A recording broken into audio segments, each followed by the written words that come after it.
आरक्षण की बात करते रहे लालू प्रसाद जी, सबसे पहले उनके लिए आरक्षण कौन है?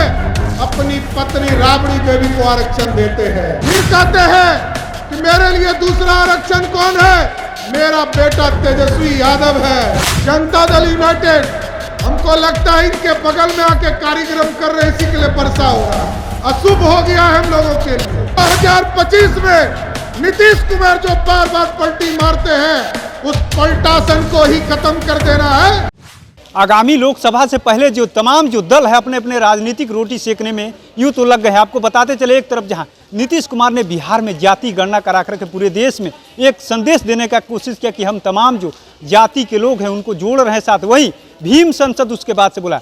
अब उसी तर्ज पे यानी बिहार में यानी बीजेपी भी मैदान में उतर गई है मुकाबला करने के लिए, दो हाथ करने के लिए। अंबेडकर समागम के द्वारा दलितों का एक महाजुटान किया गया था। उस महाजुटान में सम्राट चौधरी खूब गरज रहे हैं, साफ साफ कह रहे हैं कि हमने तो इनके सामने यानी जदयू की तरफ इशारा करते हुए कह रहे हैं कि इनके सामने आयोजन किया, इससे मनहूस हो गया और हमारा जो आयोजन है उसमें इसलिए बारिश हो रही। सुनिए क्या कुछ करे सम्राट चौधरी। कार्यकर्ता बारिश में भी खड़े रह सकते हैं, इसलिए आज भारतीय जनता पार्टी अंबेडकर समागम के माध्यम से साथियों यह स्पष्ट तौर पर बताना चाहती है, लगातार इस देश में अंबेडकर साहब ने जो सपना देखा था इस देश के लिए, उसको पूरा करने वाला कोई व्यक्ति है, उसका नाम सिर्फ और सिर्फ नरेंद्र मोदी है। और नरेंद्र मोदी जी ने इस देश में अंबेडकर साहब के सपने को आगे बढ़ाया। और आज सोचिए, आज के तारीख में दुनिया का सबसे बड़ा डिजिटल ट्रांजैक्शन हम करते हैं, जिसको भीम ऐप कहते हैं, वो भी बाबा साहब भीमराव अंबेडकर को समर्पित करने का काम किया। अंबेडकर साहब के सपने को साकार करने के लिए 5 तीर्थ स्थान बनाए गए। बॉम्बे से लेकर जिस अंग्रेज ने हम पे हुकूमत किया, वहां तक तीर्थ स्थान स्थापित करने का काम हमारे आदरणीय प्रधानमंत्री जी ने किया है साहब।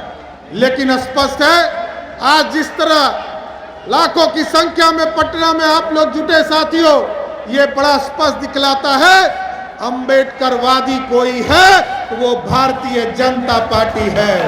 दूसरे लोग तो नकली अंबेडकरवादी हैं, जिन लोग ये कहते हैं गरीबों को आगे लाएंगे लेकिन दूसरे को नहीं लाएंगे, अपने लाना है।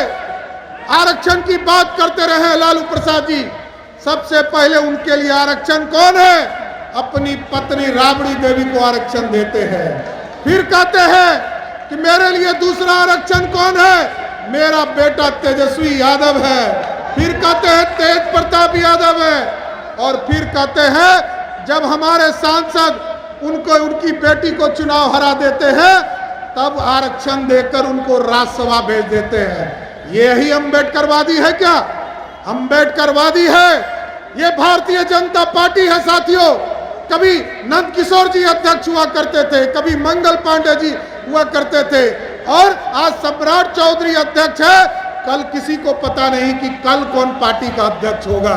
लेकिन ये जो बगल वाली 2 पार्टियां हैं साथियों, इसमें सबको पता है राजा तय है, राजा तय करेगा, पॉकेट से निकालेंगे। ये राष्ट्रीय अध्यक्ष हो गए और ये प्रदेश अध्यक्ष हो गए। और एक पार्टी में एक तो राष्ट्रीय जनता दल है साथियों, वहां तो फिक्स है 1997 में पार्टी बनी, तब भी राष्ट्रीय अध्यक्ष लालू जी थे, और आज 25 साल के बाद भी लालू जी ही राष्ट्रीय अध्यक्ष है, दूसरे के लिए कोई स्थान नहीं है। इसलिए साथियों, मैं तो सभी अपने भारतीय जनता पार्टी के कार्यकर्ताओं को बहुत बहुत धन्यवाद देता हूं। इस भीषण ठंड में और भीषण बरसात में पिछले 4 घंटे से आप लगातार इस पूरे इलाके में घूमते रहे, और जब कुछ नहीं मिला तो आपने अपना ही होर्डिंग उखाड़ कर अपने माथे पर ले लिया। मैं सबको सैल्यूट करता हूं साथियों।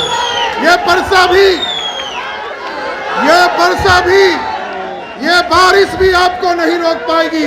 हम जरूर आश्वस्त करते हैं, आदरणीय बहन बेबी मौर्य जी यहाँ आज आई हैं, हमारे सभी पार्टी के बड़े नेता यहाँ पर उपस्थित हैं, और सब जान लीजिए भारतीय जनता पार्टी के कार्यकर्ताओं ने जिस तरह आज पार्टी को मजबूत किया है, हमें पूर्ण भरोसा है नरेंद्र मोदी जी के नेतृत्व में 2040 की 40 सीट 2024 में जीतने का काम करेंगे। और आज तक हम लोगों ने कभी कर्पूरी ठाकुर जी को, जो गरीब का लाल थे, गुदरी के लाल थे, उनको मुख्यमंत्री बनाया। दो बार जनसंघ के लोगों ने 2 बार मुख्यमंत्री बनाने का काम किया साथियों। लालू प्रसाद जी को भी बिहार के मुख्यमंत्री पर गद्दी पर बैठाने का काम बिहार के भाजपा के 39 विधायकों ने किया। नीतीश कुमार जी, अभी ये पार्टी पीछे में इनके एक पार्टी है जनता दल यूनाइटेड, हमको लगता है इनके बगल में आके कार्यक्रम कर रहे, इसी के लिए परसा हो रहा है। अशुभ हो गया है हम लोगों के लिए, इसलिए शुभ कार्य करना है साथियों।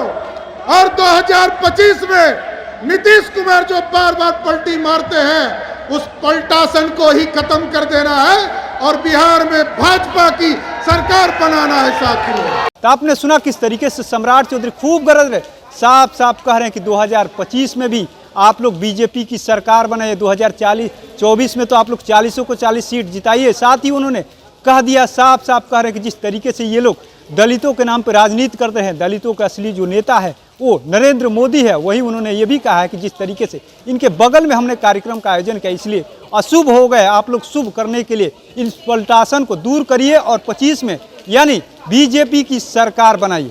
तो ऐसे तमाम अपडेट से जुड़े रहने के लिए इनसाइडर लाइव देखते रहिए।